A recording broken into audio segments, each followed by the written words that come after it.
Hello, my name is Cinder, and this is my first devlog for Gaslight. I'm just going to be talking about a few of the things that I've done in the last month, and some plans. I didn't really get the chance to do as much as I would have liked because of school, but there's still some cool things I have added to my little demo playground, including shooting books. This is kind of me exploring the idea of having an environmental main menu set up, so you can like start the game and leave the game from inside of an actual location as opposed to just being a menu. And eventually you'll be able to take the book with you, and that'll be like the way that you manage your saved files, stuff in the game, that kind of thing. This is just the doors, which are controlled by clicking and dragging the mouse. So you can see that the curve that the mouse is taking, or the cursor is taking, is roughly parallel to how the door is opening. And I also have the ability to like physically move the lock over the door. When I was replaying Call of Cthulhu Dark Corners of the Earth recently, I kind of had remembered that there was this kind of tactile feedback to the doors, but when I replayed it, I learned that no, they're all animations. You just click on the door and it'll open, and you click on the lock and it locks. But I don't know, this matches more about how my memory and how it felt to actually. It felt like you were actually opening the door, you were actually locking the door yourself.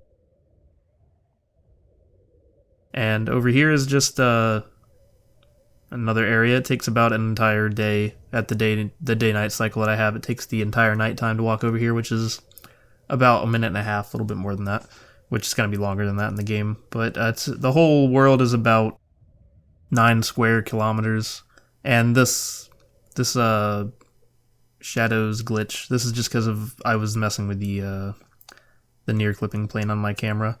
And also, I don't think I rebuilt the light mapping after I changed the terrain here, so that might be causing some of it. You can see there's a little bit of like vibrating, and you look at the areas that have been changed, like the high peaks and stuff. I think that's just due to the lack of light mapping. But this is just going to be the area where the mine's going to be. The whole thing's set in a mining town. And so I kind of want a more drastic shift of the area. I'm gonna do a lot more than just this, but I just kind of I'm just trying to lay out the general area for right now.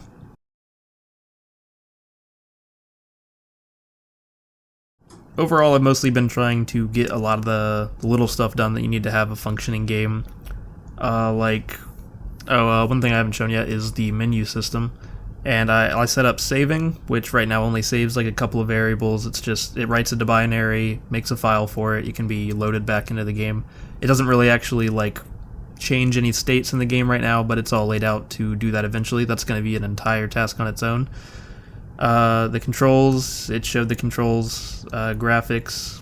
That'll be where you can make the kind of edits that you do in the normal Unity launcher, but like a lot more in depth. Things like those effects you see on the side, like bloom and that kind of thing. And this is just pretty important for any game to have, just the in-game menu. I think this is eventually going to be put onto the actual book itself, like have a little section, like an appendix type area where it'll let you change your settings for the game. I'm going to try to do what I can to make the menus be not immersion breaking, kind of like make them exist in the world. But at the same time, when you're testing, you kind of just need stuff that works. So anyway, that's what I've done for the last month, and this is where I am right now. There's still a lot of stuff that I'm started on, like the lamp. You can adjust the lighting on it, and it'll adjust the color of the light. The brighter it gets, the darker it gets, the size of the flame, all that kind of stuff. It's all in there in a basic capacity, but it's just not. It doesn't actually scale the way I want it to. So I just need to do more work with that before I show it. So thanks for watching, guys. Bye.